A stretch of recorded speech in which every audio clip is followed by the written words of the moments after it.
Hello, everyone, and welcome to Call Your Hits, a Storm Riders Airsoft podcast.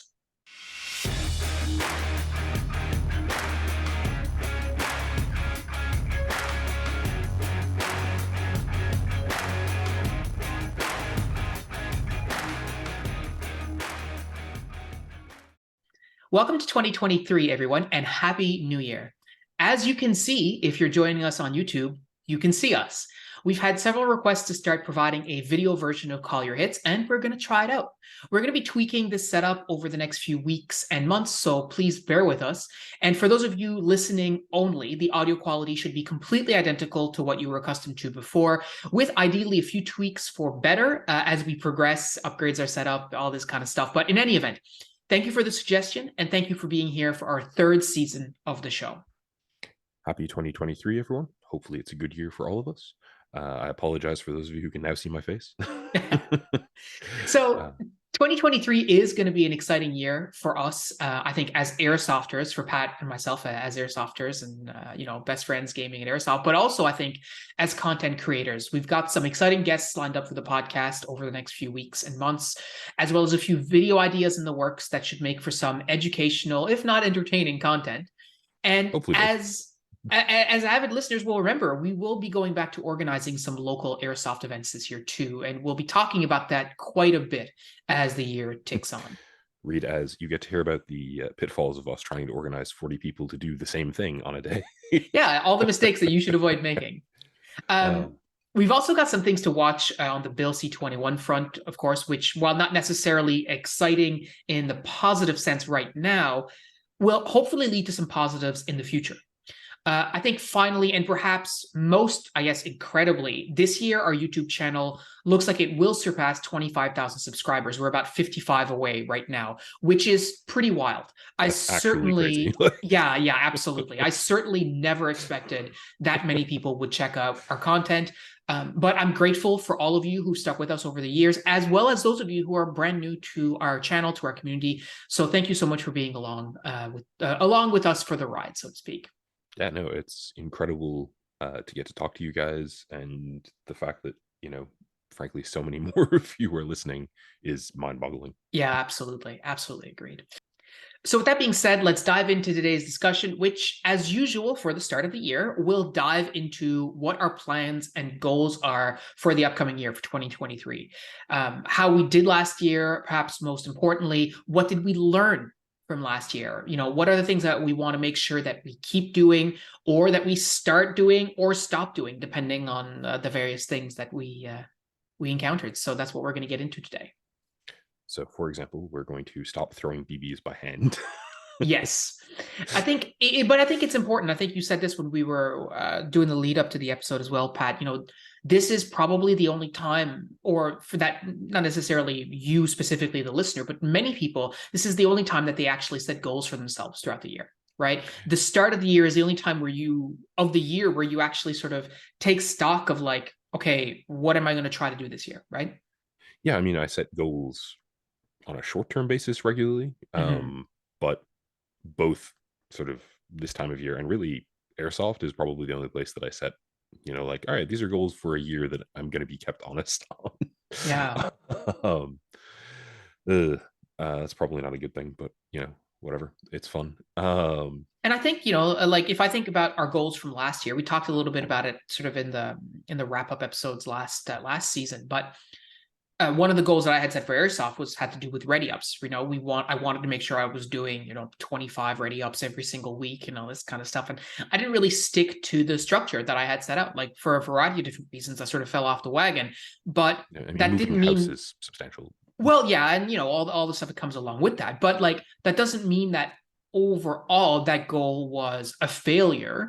I didn't achieve what I set out to do ultimately in the form, right? But the outcome that I was striving for, which is essentially do more ready ups, right? I did achieve, because although I did not do, if you do 25 multiplied by 52, whatever you math geeks tell me that is, I'll believe you. But did I do that much throughout the year? I mean, probably not, but I still did a fair few. And that's great. Like that's ultimately what I was trying to do. And when I played airsoft for the first time in May, because again, remember right now for us in Newfoundland, we're on pause basically, right? We're on pause until, April or May, depending on what the weather is like. We are I hibernating. Yeah, and I didn't feel super rusty when I hit the field for the first time again in the spring last year, and I definitely want to do that again this year. I want to keep doing my ready ups and set myself not necessarily the goal like I did last year of like, oh, do this mini this week. I don't necessarily think that served my purpose in terms of achieving the outcome, but being mindful about it and setting aside time throughout the week or the month as I had it was worked out for me towards the later half of the year, right? Yeah, and I mean, making it into a, this many a month goal might be a more sensible way to try to do it, because that way, if you have a week where life is busy or whatever, Mm-hmm. it doesn't impact as much. Um, I know myself that like I'm going to be doing a ton of marking shortly. Yep. Yep. And so like my immediate level of commitment to anything that isn't sleeping, eating, working, or doing work for work after I get off is going to be limited for the next couple of weeks. Yeah. And it's And this semester will especially, do that. yeah. And it's especially challenging, when you're in a situation where like you're doing these ready ups, but you're not hitting the field next week or the week after that or the week after that, right? Or the month after that. So you're doing all this practice and you're not getting a chance to go ahead and implement it right away, like put it in practice. And so it can sort of suck the motivation out from you, right? Where you're just relying on discipline, saying, no, I said I was going to do it, so I'm going to do it, as opposed to I'm doing a bunch of ready ups and I hit the field. I'm like, wow, I'm so much better on my offside. Like immediately you get that validation, right? It's a lot easier to motivate yourself to do it when you're in that position, right? When you're doing it every week, your immediate motivation to try to get better at airsoft is definitely higher, I think, or at least mine Yeah. is. Yeah. That being said, like I am going to keep doing them. I particularly need to work on, um, and this is a thing I learned this season. I Mm-hmm. need to work on doing ready ups with my optic zeroed at like the 2.5 that I use for longer distance stuff, and also at one. Mm-hmm. Um, because my ability to get on target with the two of them is distinct from the other, and I would like it to be the same. Yeah. Well, I mean, to be honest, like how much practice do you have doing ready ups with a 2.5 optic compared to a one? I mean, you've done thousands and thousands at a 1.0 magnification, whereas you've done, I'm going to say, let's say conservatively hundreds. That's an order of magnitude difference, right? So obviously you're going to need a bit more practice to get there, but you will, right? If you put in the time. Yeah, and that definitely needs to be a thing I put in time towards over this sort of off season, downtime Mm-hmm. season, whatever we want to call it. Um, you know, there are some technical pieces that we need to get squared away. We need to get a HPA system installed in your gun and working. Spoiler alert. Oh yeah, sorry. Yeah. um, which I think will be fun, but it's definitely a thing we need to set aside time between now and spring for. I have to get one of our other teammates' guns working. Astute viewers can see a brown case over my left shoulder, Yeah. waiting amidst the clutter to be turned into a working airsoft gun again. So, we've got some gun tech work to do, which is normal for the down season for us. I think Yeah. probably for every airsoft team, if you don't, unless you're somewhere where you don't have a down season, in which case I guess it happens during the year. um, Yeah, as it happens, right? That those are the people who have multiple different airsoft guns ready to go at any given time, like guys like Chaz or whatever, where they play all year long. So, yeah, right. Like, yeah, well, I've got two, so if one breaks, I use the other one. Whatever. yeah, Um, valid. Um, I have options for my own tinkering on deck at the moment. I need to buy a new regulator, as mine has recently gone somewhere. um, which was a thing I'm planning to do anyway. I just need to actually get it in the mail and arrive here. So a couple of like mechanical testing things there that'll let me see if the new regulator is actually better than the old regulator, or if I have done that work for nothing. whatever, You know, we'll it's find out. funny as you mentioned this, I was thinking about how the other day one of our teammates, Jeremy, who's coming back to Airsoft after a bit of a hiatus, was looking for different pieces of kit, you know, different bits of gear and so on. And he was saying he wanted to buy local wherever he could because he hadn't had great experiences waiting for shipping and all this kind of stuff. And it really struck me like that's one of the advantages of having like a longer down season in some respect is that right now, like whatever we need to do, it's sort of chill, I've, you know, right? um, conservatively, like if I don't buy any of the other daft things on my wish list, you know, I've between $300 and $500 to spend on new just air rig gear between Yeah. now and the beginning of next season. And you know, I can comfortably say like, I don't have to buy that tomorrow. Yeah. And it's kind of nice when you And can spread it out over the expense. I mean, over like a couple of months or a couple of paychecks or whatever, right? yeah, for sure, it sort of works out into a we'll pay the credit card down after Christmas a bit, and then reward ourselves in a month or two with a regulator and then a tank and so on, Yeah, legit. um, rather than needing it right away. So like that flexibility is really good. You know, there are parts that I want to put in the Scorpion because it doesn't shoot well enough. And I'm a lunatic. Yep. You know, shock. Uh, I don't think I'm going to find money for some of the other like completely crazy things on the list. I would love to be able to afford like a real steel reflex sight to toss on top of the low profile optic, but that's absolutely insane. So I'm probably not going to do it. Mhm. Like even by my liberal standards. Yeah, yeah. Well, I mean, you've got the Polar Star kit in you've got a Polar Star kit coming for the LMG or you're thinking about it. Is that right? So that's definitely the way this sort of the list of options looks currently is uh once I get the regulator online, because I have to have that for next season, then I'm looking at either um, putting a HPA engine in the LMG, which definitely is a thing I want to do, or Hmm. upgrading the Scorpion, or both, depending on how much it turns out that upgrading the Scorpion costs. Like currently, that's a pretty low cost upgrade because it's really just replacing the barrel and maybe the hop up unit if I get really fancy. Um, where the HPA engine for the LMG is substantially more effort. Yeah, yeah, no kidding. It's also, you know, if I buy another fusion engine to drop into it, which is kind of where I'm inclined to go, even though I know it's the most expensive option, it's pricey. Yeah, no kidding. Absolutely. um, and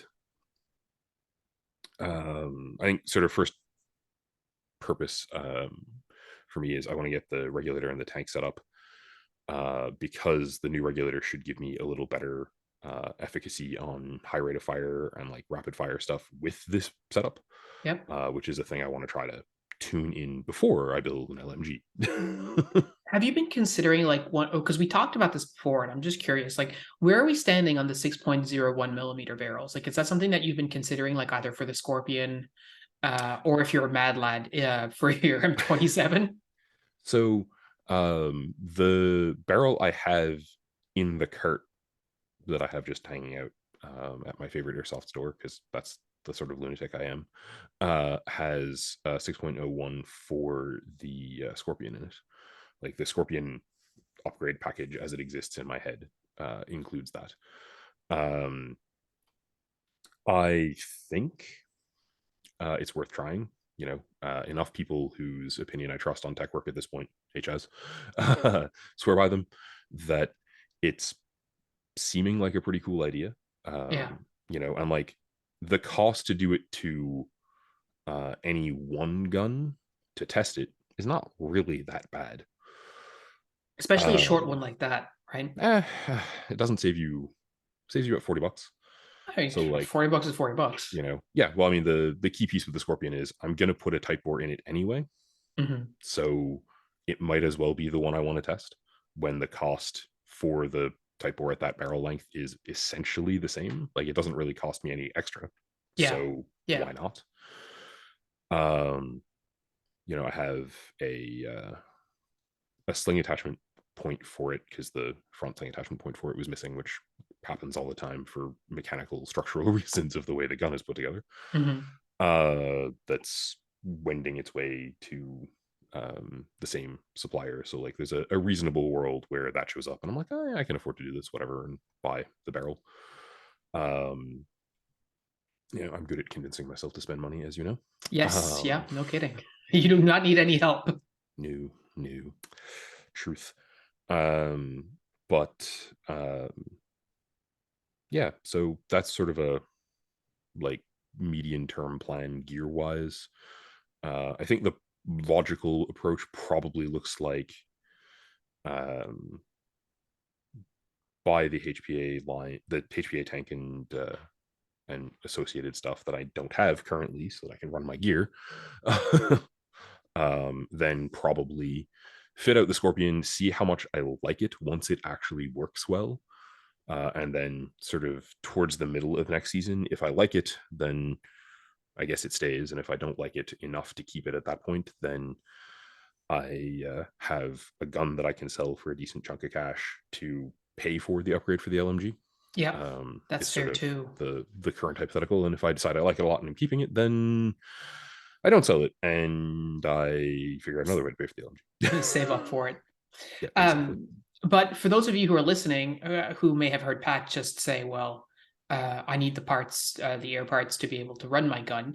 That's because Pat, for Christmas, gave me his tank and his regulator, first stage regulator and line, as a gift, which is pretty awesome, but also sent me down a rabbit hole over Christmas I'm a of, bad person. well, I mean, listen, it is like, drug dealers, like the first one's free or whatever. Like it's just one of those situations. So having the intent initially, we had talked about this on the podcast, I think, is that Pat has two or more, but two HPA guns, and he can only ever use one at a time. So if I had a I tank have and a not grown reg, more arms. well, and also you don't have more lines, right? You only had the one. Yep. And so our thinking was, well, if I have a tank and a reg and a line, I can run whichever one you're not running. Yep. And I had a shorter line because when I bought my tank and reg first, I bought a line that I thought was going to be an adequate length, and I have long noodly arms. Yeah. But that shorter one probably actually is the right length for Phil. So Yeah, and so we were talking. We were saying, well, if I have a tank and a line, then I can run whatever you're not running. And Pat took that personally, as the meme goes, and delivered onto me a tank and a line. So where that left us, though, was the reality of like, okay, well, I've got this. Why don't I just go the full length and end up getting a Kythera, right? Because I didn't really want to put in the expense of the fusion engine because it was really too expensive for me to be able to justify, especially if I didn't know if I would really truly enjoy HPA or not. yeah, it's right? that is an expensive way to test HPA. Yeah, even though it's objectively the best, and I definitely buy the whole like buy once, cry once mentality. In this particular case, even from a cash flow standpoint, it didn't make any sense. And so I was left in a I'm honestly position. willing to say also that like it's the best, but like I want to put a big asterisk by that because it's the best if it's what you want and if the things you want it to do are what you want. Mhm. And I had used your Kythera and I had used Stefan's Kythera, and I thought they were fine. Like I had no issues with that. Oh, they're super fun to shoot. Yeah, so I went down that route, and in talking with Pat, we're like, well, we have a spare gearbox shell that we can use to put a Kythera in, which gives us the additional advantage of just being able to haul out the gearbox from my gun and leave it.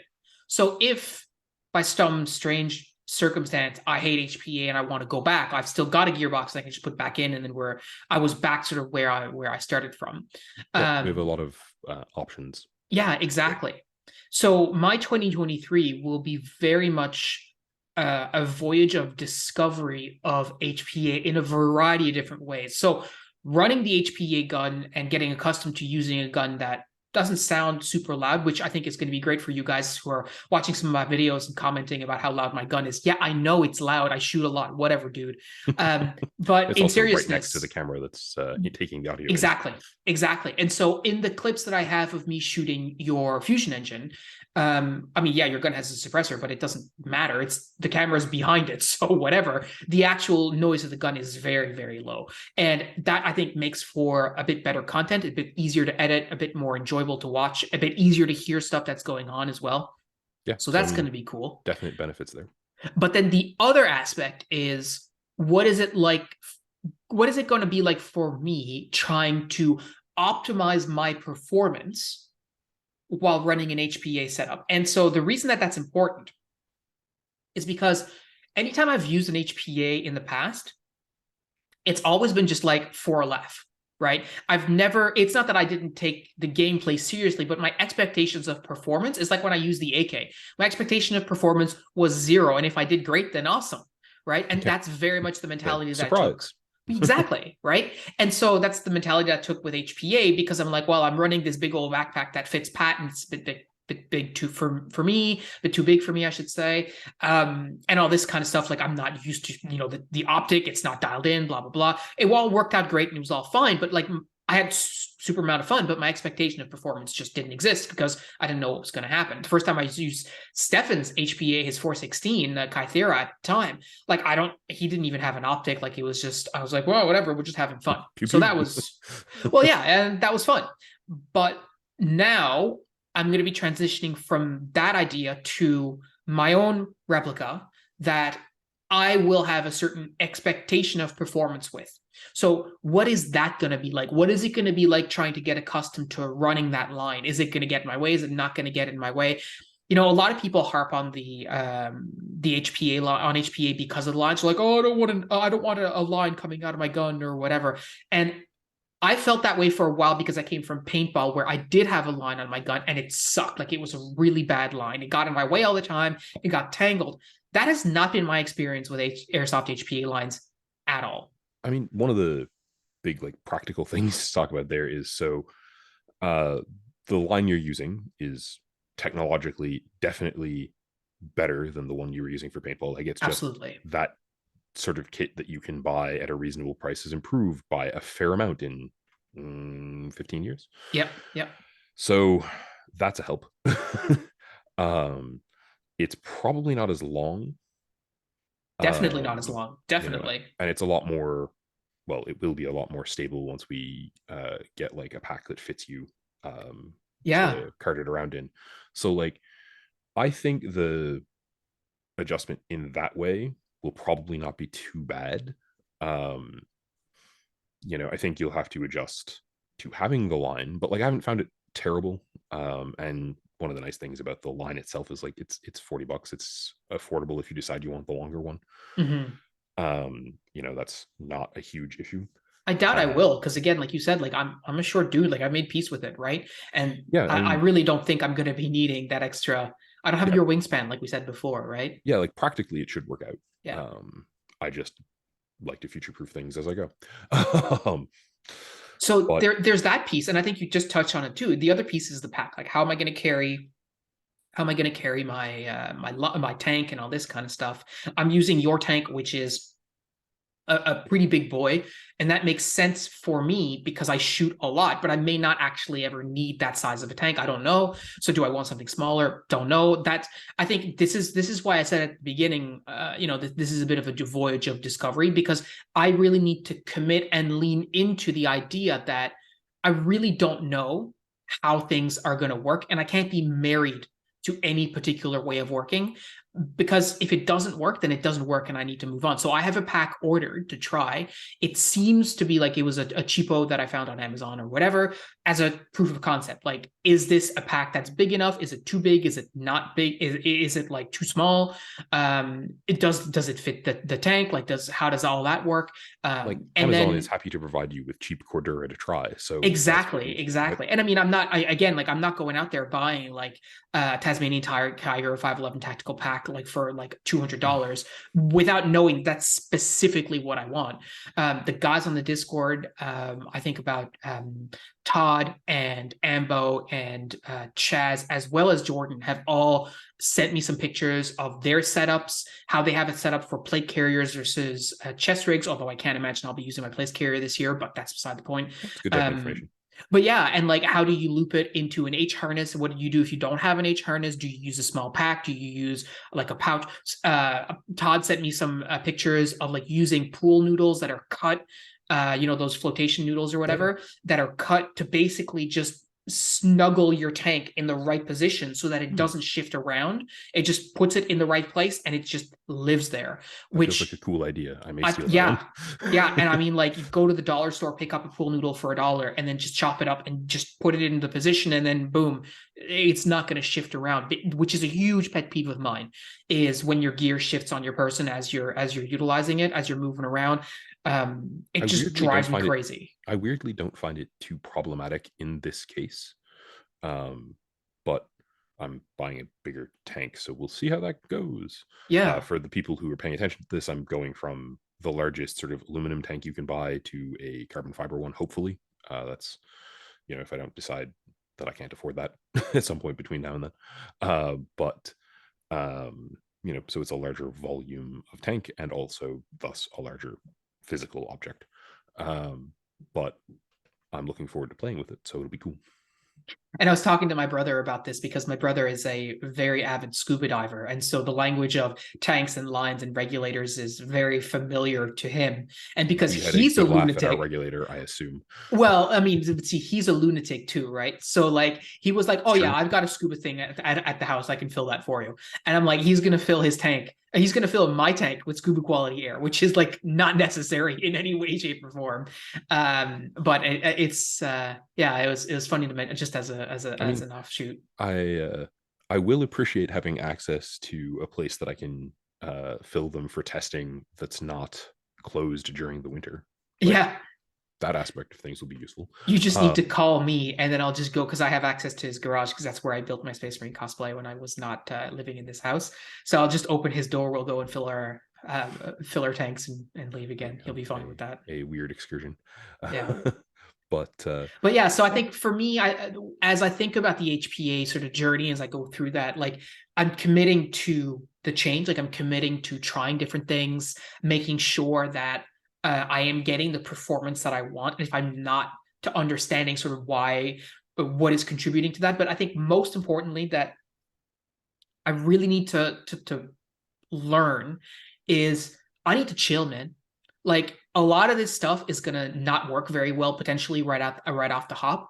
And at the start of last season, I was pretty frustrated with how my gun was not performing the way that I wanted to, etc.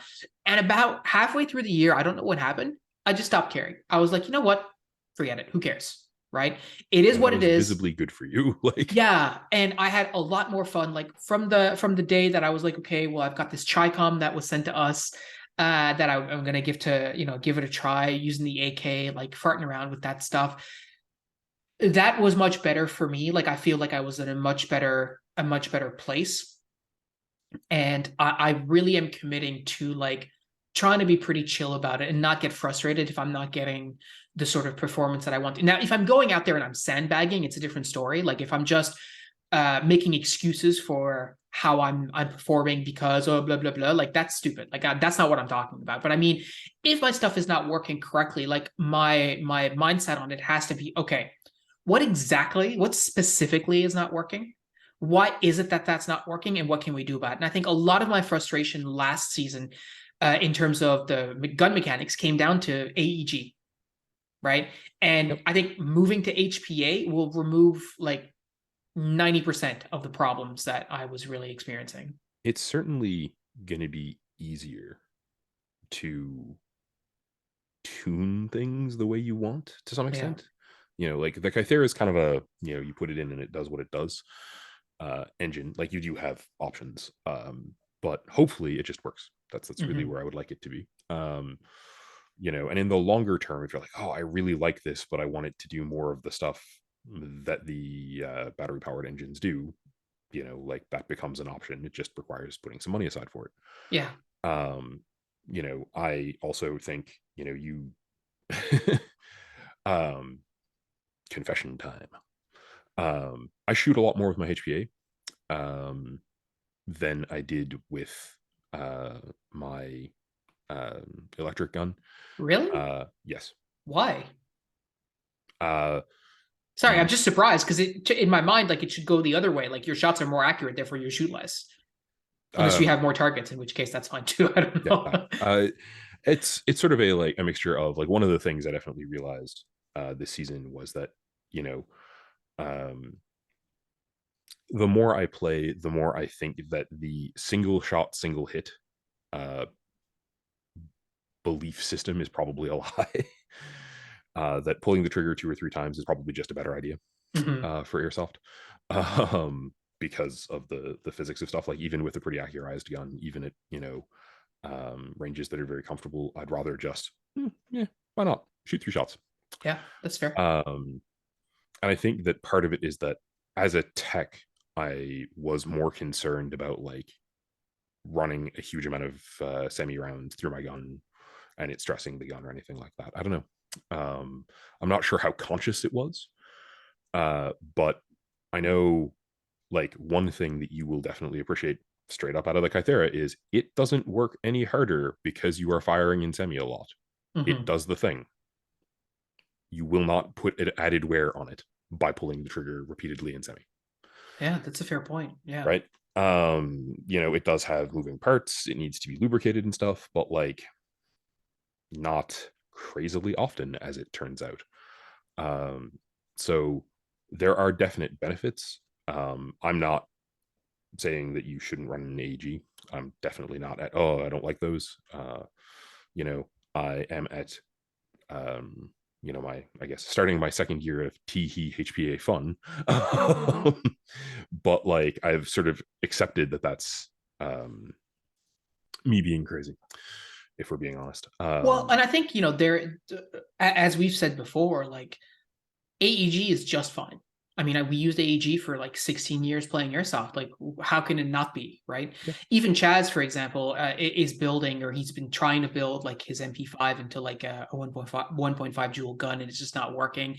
And so what is he going to do? Well, I tried to convince him to put HPA in it, but he's not going to do that. Or I mean, he might, but last going off, he's not going to. But he's like, okay, well, I'm just going to make it less powerful. It's going to be a 1 joule gun or sub 1 joule, and that'll be that. Like, why not? Yep. And And yeah, sure, if you have an HPA, you can just turn the reg up or down or however that works. I assume that's how it works. I expect that we'll find out soon. But ultimately, like if you have like they have in the UK and stuff where they're shooting lower velocity guns, you can do a lot. Like the gearbox can take a lot of that, right? It's only oh, yeah. when you start throwing in high velocity springs, like shooting 1.6 2.0 joules, like that's when you start getting into like crazy territory and like the stress and like reinforcement and all this kind of stuff, right? So far, um, my view on the HPA stuff seems to pretty much come down to if you want a crazy high rate of fire, this is a less technologically intensive way of doing it to some extent. Mm-hmm. Um, if you would like a high muzzle velocity because you are trying to do a DMR thing, this is also a pretty good way of achieving that. Mm-hmm. I think there are benefits to doing it in both ways, really. Like, I think a really, really clean gearbox that's integrated properly with everything works fantastic. I also think a HPA that's integrated works fantastic. For me, it's still I'm enjoying playing with this new set of stuff. Yeah, And definitely. learning how it works. And, you know, definitely there is some comfortable, this is pretty reliable. Um, it may be that it's less fighting with itself to work. I'm not fully convinced on that yet, but like, we've talked before about the fact that your AEG is kind of an air compressor that's been smushed into a space that an air compressor is not necessarily supposed to go. Um, we put high air pressure lines into much smaller spaces than these without it being a huge problem. So that aspect of things um, is technologically compelling. But I'm decidedly not an engineer, so take it with the grain of salt. Um, you know, in terms of stuff I want to work on over the coming months before we get into next season, and really during next season, I need to do those ready ups. I need to work on my physical fitness. I'm definitely a little too much on the squishy side for playing airsoft as much as I was this year. Like, it was impacting me. Mhm. So, Pat need to do more cardio. Shock. But I want to maintain the amount of games I played and maybe play a few more. I had a lot of fun. I was very successful this summer in getting out of bed and going and playing um, as a thing.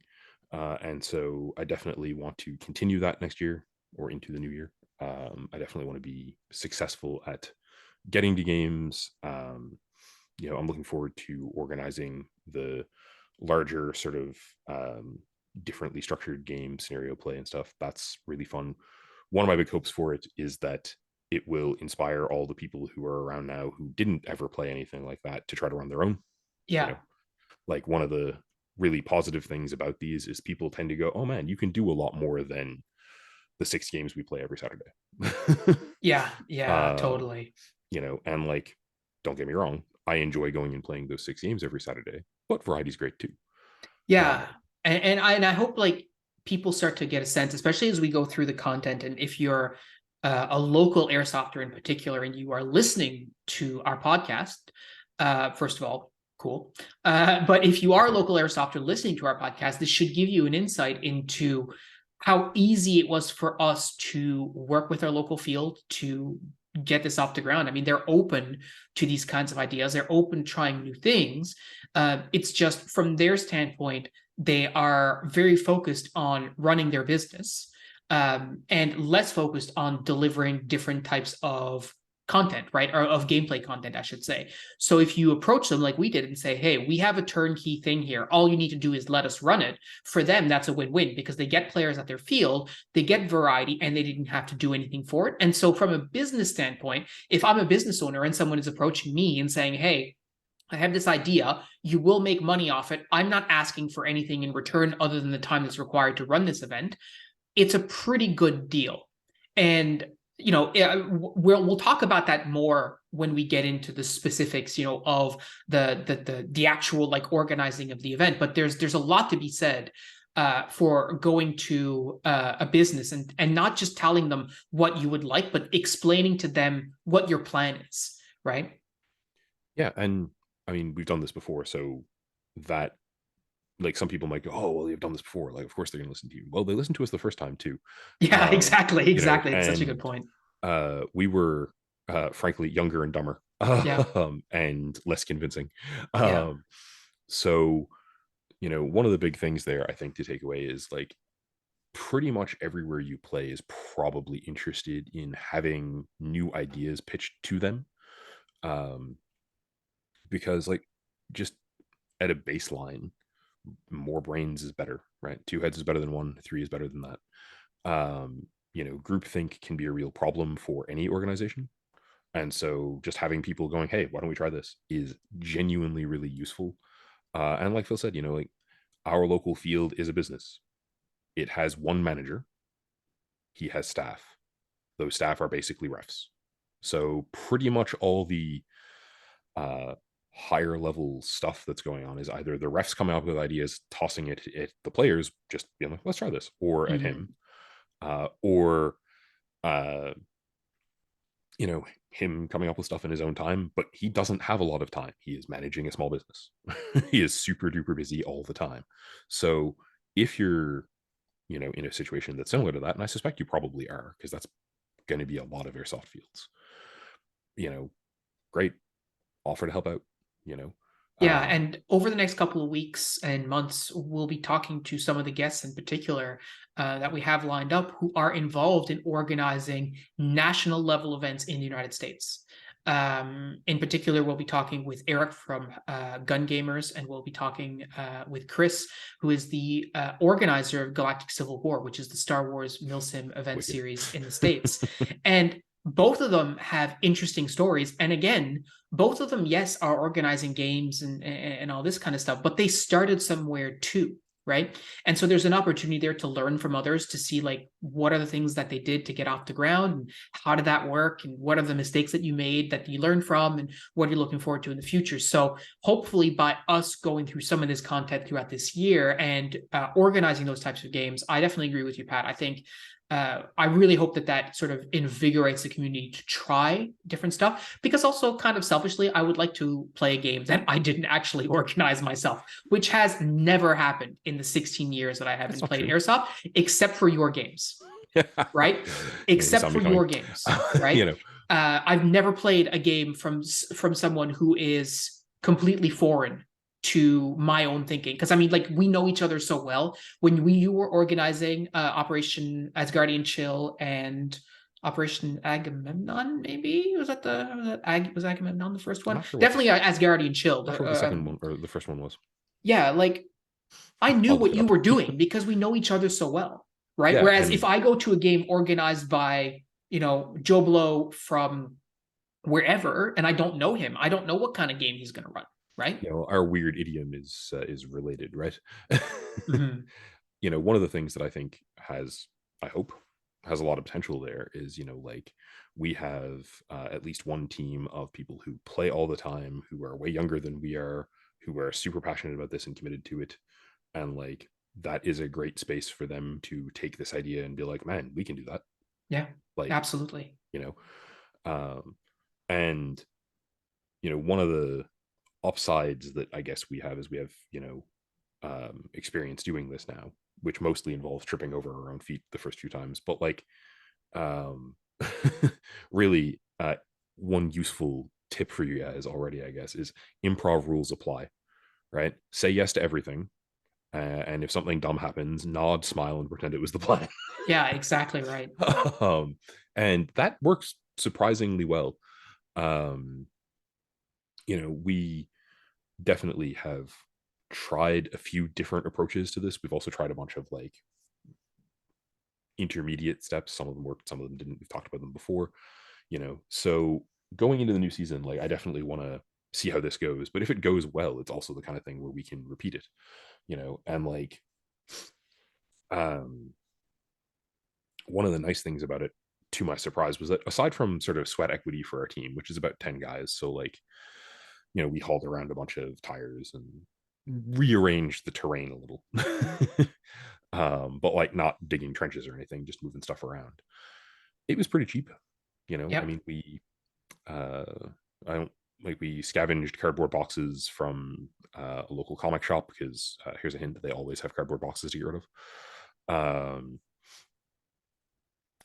we used those for a bunch of things. We probably paid for duct tape. Like, Yeah, I remember I probably spent like $40 at the dollar store on like different supplies, duct tape, pylons, yep. random accoutrement, as you would say. Like, ultimately, and for some of it too, like the field owner didn't pay us back for that, but instead he chipped in with like smoke grenades and stuff, and it's like, here, just use these when you ever think it's thematically appropriate. Because we can't use, pyro grenades are not permitted in Canada, like pyro airsoft grenades, like the I don't know, the Enola Gay ones that you guys use in the States. I can't remember what they are, but Envy is considerable. yeah, but the pyro grenades are like they're basically like fireworks smoke grenade generator thingies, and they're fine to use here. So we throw them around. Some people will use them at a skirmish or whatever. But when we organize the game, typically Liven the things game up. owner, yeah, exactly, it adds a little bit of ambience or whatever. So ultimately, without going too far down there, I think there's some really good opportunities for us there this year. And I think one of the things ultimately for me, as I thought about last year, that I really, I've talked about it a little bit before, but is really important ultimately for me, is I felt a lot better last year when I was playing, when I had little to no expectations, right? And I think that that's definitely something that I want to carry forward. Like, I'm very concerned about continuing to make great content for the channel, and so I know that throughout the year last year, I was, hitting the field and being like, okay, like, is this going to be usable? Is it not going to be usable, etc. And I don't really want to think that way as much. Like, I want to continue making great content, don't get me wrong, but like, whatever happens, happens, right? And if it's usable and it's good, great. And if it's not usable, then so that's it. Like, what else can you do, right? And like from a utility point of view and a content creation point of view, and full disclosure for everyone, we haven't talked about this, so you're getting to see his reaction. We can also strap a camera onto me. Yeah, absolutely. Onto John, if you guys just want to watch a guy run around all the time. Onto Matt, if you want to see me get shot in the face a lot. I'll give him the Zoom camera so we can see your reaction. I swear to God, the last 2 games we played this year were just the only thing that happened in every game was I came around a corner and Matt came around the opposite corner and shot me in the face because his rifle was dialed in and mine wasn't. This was like, well, the last game that we played, I got fun, Matt. Wrong. Just his rifle was not dialed in at all. He was using what rifle that he had? Did he have the last game that was really not working for him? Oh, was the AK not functioning? Yeah, I think that's what it was. And I came in. He was having some technological issues in the first village game. In the blooper reel at the end, you can see me come into. I go by like one of the down cars in the village, and I walk by that black building right at the edge next to the player's box. And out of the corner of my eye, I saw him just standing behind the wall in his flannel shirt. And so I just backtracked, walked into the room, saw him fire 2 shots and put his hand up, and I walked out. And I'm like, man, like if he'd been using like his regular rifle, I would have been smoked. Like, it was probably the UMP actually, because I think that's his like backup. Yes, backup. That's what it was. It was the UMP. Yeah, it was the UMP. Yeah, that was not great for him. Like, don't get me wrong, I had a lot of fun those games, but yeah, my last couple of village games for the year were just all right. So we've played 6 village games this week, and I have been shot in the face by Matt 6 times. It's like, okay, and like I will say one thing I can concretely claim to improved on over the years. I have improved my cover usage because I was getting shot in the face instead of in the chest. Yep. Like, I that's a the target is smaller. Excellent. Yeah, just got to keep making it smaller and smaller. As a side note, too, making the target. Big, though. Well, yeah, as we know from your Christmas gift. As you're talking about making the target smaller and smaller, though, I'm just thinking about what you were saying about like fitness and stuff. And I want to give a quick shout out to the guys again on the Discord. In our channel for tactics and training, a lot of the guys talk about what they're doing to improve not just their airsoft training, but their physical training.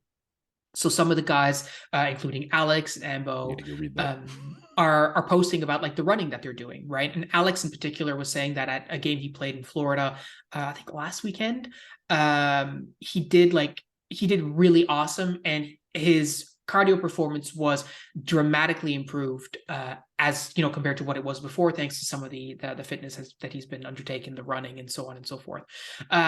So if you're looking for a place to have a bit of support but also accountability, it's a great place to check out.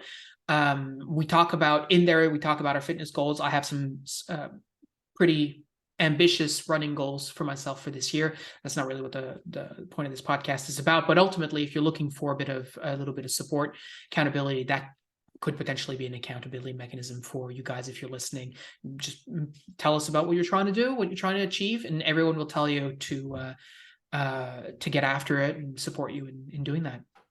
I mean, that's really helpful, and I am going to go have a read through that. I haven't looked at it in too long. Yeah, and especially like when it comes to airsoft, like, I mean, everyone is coming at airsoft from different points in their life, right? And some people are super fit, like a couple of the young guys on the Discord, like RMD or Dan, like they're younger guys, just maybe in their first year of college, last year of high school, whatever. And they're track and field people, so like they're super fast, like they're super fit, etc. And that's cool. And then you got people who are middle age or whatever, right? Or our age, like 38, 40, whatever, and maybe not in the best shape of their life, maybe not in the worst shape of their life.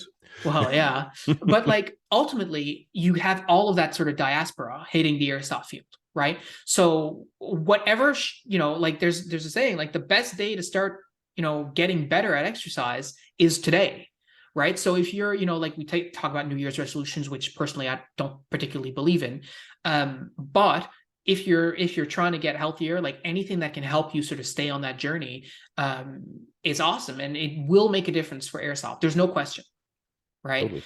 Totally. We'll be talking with Jordan a little bit about like his fitness journey, and especially running LMGs, and how that has been for him because, an LMG is a lot of kit, right? I experienced that this year trying Yeah, to run the they are LMG. chunky guns. Well, yeah, and they're heavy and they're difficult. They're, maybe unwieldy is the wrong word, but I experienced that this year trying to run it the same way I run my rifle. No, sir. Like that is tiring, right? Trying to be as fast and dynamic, like that's a chunk that I'm having to carry around the field, and I would rather not. Thank you very much. That's just me. Legit.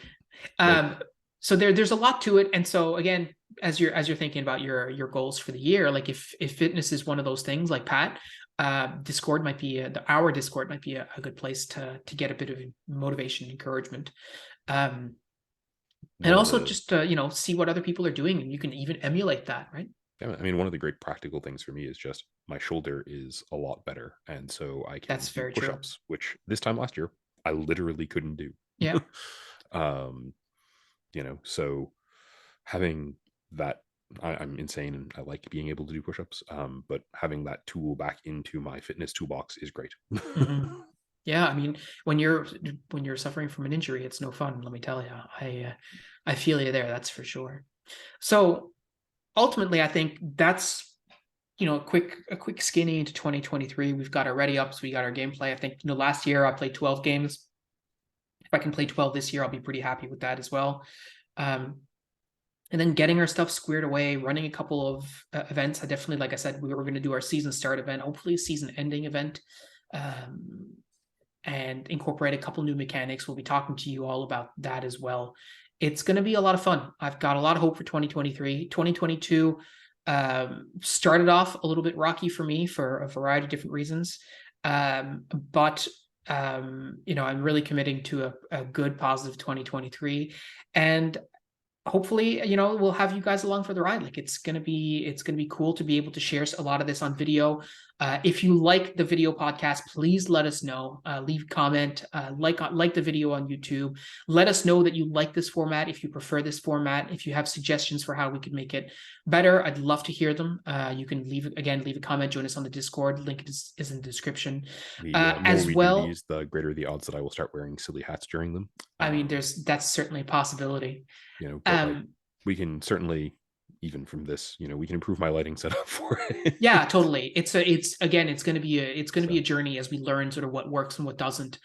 But we appreciate your patience on that, and as well a couple of other couple of housekeeping things, I should say. So one of the things that we are going to be doing, we're going to be making some different merch available in our store. Over the last few weeks, we've had a contest in the Discord to choose our Discord community patch. We had several designs that were submitted, and the community voted on which design they felt best represented our Discord community for people to wear at games and sort of rep the server, rep the team, and so on, which I think is super cool. And I'm very, very pleased to firstly announce the winner, which you will see on the Discord, but to just say thank you for all the submissions. All of them were amazing. I've already been in contact with a few of the submitters to see if we can use those designs in other aspects of the merch that we make available to you guys. I like a whole lot of them. Yeah. So you will see on our Threadless store in particular, you will see one of the designs, the Blackbeard Call Your Hits logo. That's available on all of our merch, stickers, shirts, mugs, whatever Threadless sells. You should be able to put it on there. As we continue throughout the year, we'll be adding more stuff in there, more stickers as well. It's something that you guys have been asking for. It's a good way to support the team. If there's ways that if you would like to support the team, buying merch is a way that directly supports us. It's not our main line, obviously. Like YouTube ad revenue is still our main source of very limited income, but if you want to support the team in a more direct sense, you can get yourself a bit of merch, a bit of swag, and that certainly helps. So that's number one. The Discord community patch, however, will not be on the merch store. It is exclusive to our Discord community members. It will be in very limited quantities, and it will be priced extremely low, like as low as we can make it, so that we are able to ship it internationally without charging anything Yeah, extra. whatever break even looks like, pretty much. Yeah, exactly. Right now, that looks like 15 bucks Canadian. So that's like about, I think, 11 US and like 10.50 euro. And I think Aus for you, Frosty, I think that's 11 bucks. Or it could be around the same as a Canadian. Anyways, it's basically as inexpensive as we can make it, to including shipping and everything else. I don't have those yet. They are in production. We'll get them as soon as we can, and we'll upload those pictures of them, and then we'll create a store. It will all be done through Shopify, so you won't have to worry about exposing your financial information or anything like that. All the orders will be handled by a third party, and then I will be doing the actual order completion and shipment myself manually. I'll help. Yeah, so you'll get to see our horrendous handwriting. Yeah, I was about to say, However, you can try to figure out whether or not it's Pat's bad handwriting or Phil's bad handwriting. yeah. That being said, the other thing is, as a consequence of us doing that, we are also getting a PO box. So we will have access to a PO box. Well, momentarily, not momentarily, but in short order, at which point we will share that information to you guys. If you, for example, wanted to send us a patch from your team, you wanted us to feature it in a video. Now that we're doing video podcasts, it's a bit easier for us to show some different designs.